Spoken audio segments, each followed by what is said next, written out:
On January 31st, 2018, a great travesty and injustice was done here at this spot when the statue of the founder of Halifax, General Edward Cornwallis, was removed after standing here for about 70 years. The reasons for this action were based upon a seriously poor knowledge of early Canadian history and a drive from historic revisionists to change real history, so as to virtue pose to our southern neighbor liberals that our own liberals can be just as active in their desire to be social justice warriors. It is also marking the success of losers' vengeance rather than victors' justice. Let's take on the basic line created by the poorly educated of the reasons for the removal of the statue. Long ago, Europeans came, stole all the land from the First Nations, murdered them, and took this particular piece of land from them. That was a traditional fishing and moose hunting ground. General Cornwallis was a very bad man who gave an order to scalp all the Micmacs. We will now look into the actual history of the time and take apart every aspect of this ludicrous narrative. Who began the European settlements in Nova Scotia? That would be the French at Port Royal in 1605. Sieur de Mont and Samuel de Champlain had no problem with the Micmacs, and they got along very well, sharing the land. Trade began with the French supplying the Micmac with guns and alcohol from this time. As Britain and France were in an ongoing state of war, with various periods of peace between the conflicts, the settlement at Port Royal was a threat to English settlers all along the eastern seaboard. After the Virginia colony was founded in 1608, therefore the first attack happened in 1613, burning the first French fort down.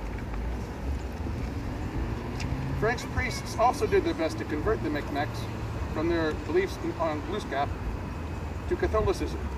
Over many decades, they were very successful. The Micmacs themselves were not that populous, intended to live most of the time in the Truro area. Hunting and fishing camps and other places were temporary, as Micmacs were hunter-gatherers and moved around to where the hunting and fishing were best at the time. Nova Scotia's climate is best away from the Atlantic coast. No permanent Micmac residences were in the Chebucto area. At where Annapolis Royal now stands was the first British settlement, with 2 ships full of Scottish people arriving in 1629 with a royal charter from King James I to begin Charles Fort. This is where the Nova Scotia flag and name comes from. Wars were happening in Europe, and the result of a particular war had Britain returned to Nova Scotia to the French in 1632. Many Scottish left, some stayed. The Acadians themselves were not so peaceful and had their own civil war around 1640. The Acadian priests were very successful later in pushing both the Acadians and the Micmacs to attack English-speaking settlers, both from lying about land claims and from threats to excommunicate anyone who would not fight the English. This would go on until 1761. After the siege and fall of Fort Anne in 1710, during Queen Anne's War, the Treaty of Utrecht in 1713 ceded control of all mainland Nova Scotia to Britain. Again, that didn't end the problems. The 40th Regiment of Foot was then raised, half from the original British garrison of the fort and half from Somerset, England. This regiment and its commander would become the first government of Nova Scotia until 1749. They also built a fort at Canso in 1722. That was Fort William Augustus. Peace was not to be. Father Rail's War, known as Drummer's War in the United States, broke out.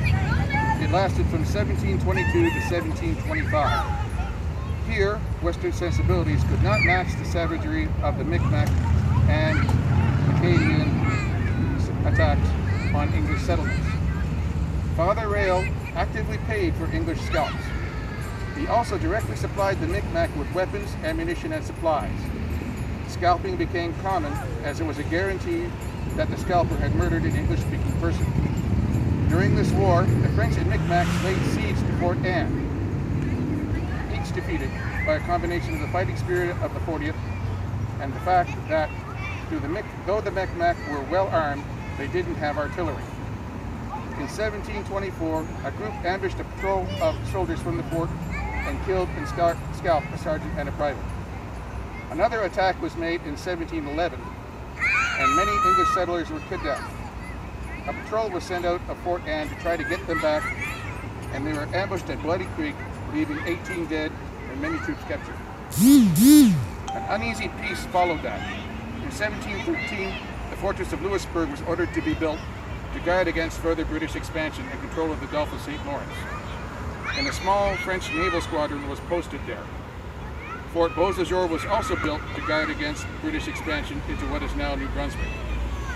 The British fort at Canso, Fort William Augustus, also known as Grassy Island Fort, was built to ensure the small fishing community there and try to balance the two French forts.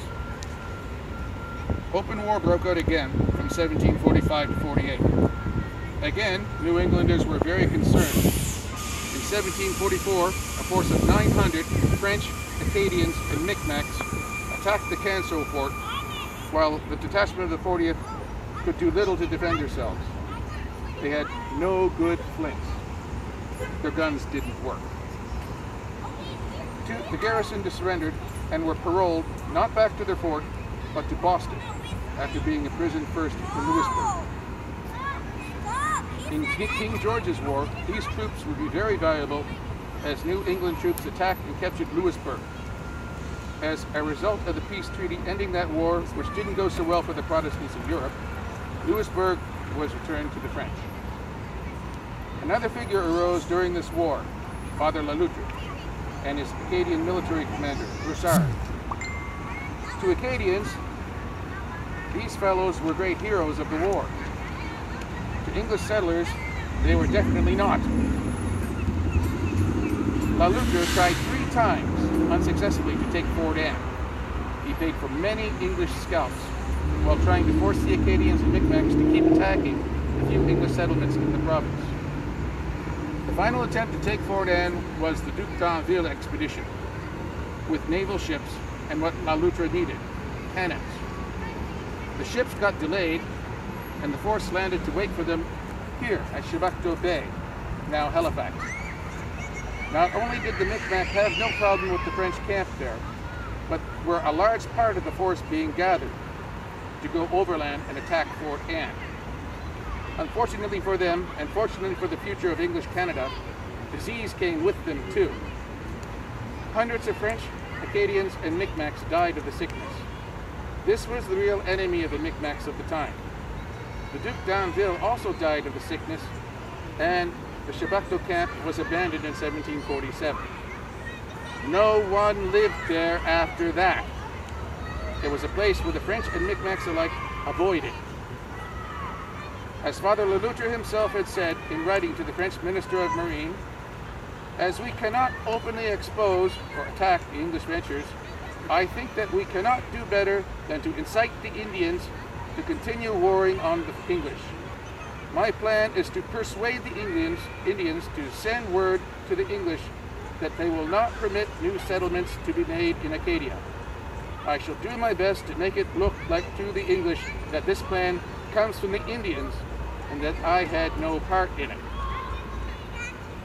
Following King George's War and the return of Louisbourg to France, the British colonies needed a strategic balance to the fortress.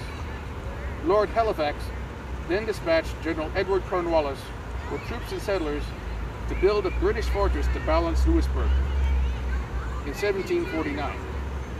The site chosen, Halifax, was just a seasonal moose hunting and fishing area where no one dared stay long. Sickness. It was essentially empty. No land was stolen. The capital of the province was then moved there. There was no concern for any concept of seizing land from the Micmacs. It was all about war and survival, balancing the threat to Louisbourg. The 40th Regiment of Foot also moved their headquarters here and became Cornwallis's regiment. Other forts were also constructed in garrison to protect English settlers and hopefully pacify the Micmacs. These were at Windsor, Fort Edward, Sackville, Grand Pre, which was Fort Vieux-Lagy, and Lawrencetown. Dartmouth was also fortified a little after several attacks, and Beaubassin, Fort Lawrence, was facing Fort Beausejour. General Cornwallis was previously a small unit commander at the Battle of Culloden in 1745. After the battle, he and the other commanders had orders to crush the Jacobites, supporters of Bonnie Prince Charlie. Burning homes, crops, murders of suspected resistance, even rapes of the people of Inverness, Scotland, were ordered. Cornwallis not only tried to make these orders somewhat softer, but actively helped to give many Jacobites a chance to escape when he was gathering settlers for Halifax. Many of the Scottish settlers that landed with him in 1749 had no other place to go. A treaty at the end of King George's War was understood by the Micmacs as a guarantee that the British would take no more land. Father Le Loutre twisted the meaning of the founding of Halifax as a treaty violation and pushed the Micmac to war. Cornwallis sent an envoy to the Micmac leader, Francis Cope, who then, under a flag of truce, murdered the British captain. A further treaty was torn up 6 months after signing it, regardless of General Cornwallis's attempts to have peace. In 1749, an attack was made at the sawmill in Dartmouth, where 6 people were murdered and scalped. British forces simply were not accustomed to fighting this way in the forests. During King George's War, a special force was raised in Massachusetts, consisting of all Mohawks, or also known as Iroquois, with a few English officers, such as their leader. They were Gorham's Rangers. They were first sent to reinforce Fort Anne against La Loutre's attacks, but later were sent to many places, as they were the only troops capable of attacking in the frontier way. There were originally only 70 of them, but they carried a lot of importance to Nova Scotian history. In 1749, they were reinforced and also garrisoned in Halifax. After the first raid on Dartmouth in 1749, they were not there yet. In frustration to the murders of 6 men who were out cutting wood at the time, Cornwallis ordered for the scalps of Micmacs, as was the custom. No one took him up on it, since it was made in exasperation. After the raid on Dartmouth in 1751, where 20 people were murdered and scalped, he was far more angry and again ordered the scalpings, meant specifically from that raiding party, led by the Acadian Broussard.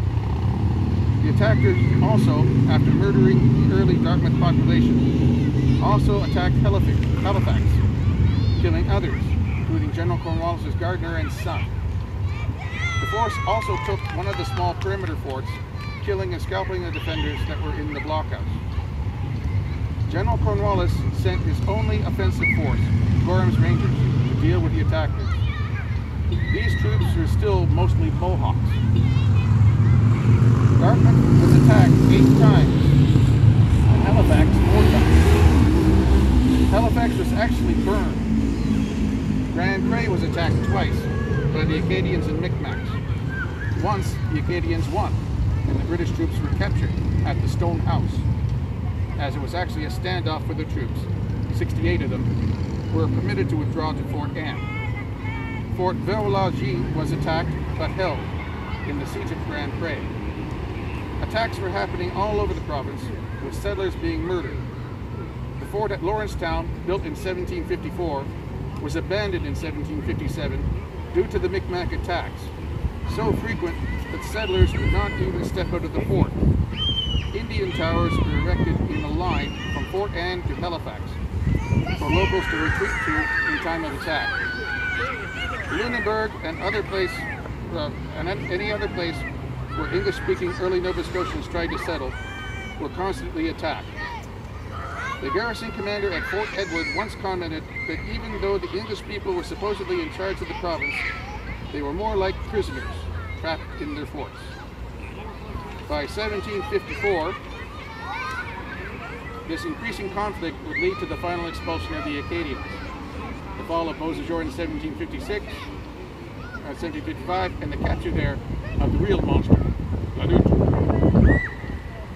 Again, the Mohawk and the Micmacs, part of the Wabanaki Confederacy, were at war with each other for hundreds of years, long before Europeans arrived. They had no problems with General Cornwallis's orders.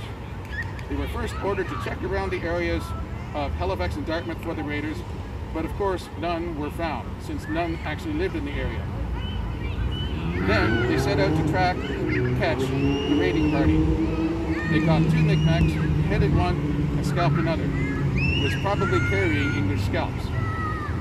This was the only scalp that came from General Cornwallis' orders while he was governor.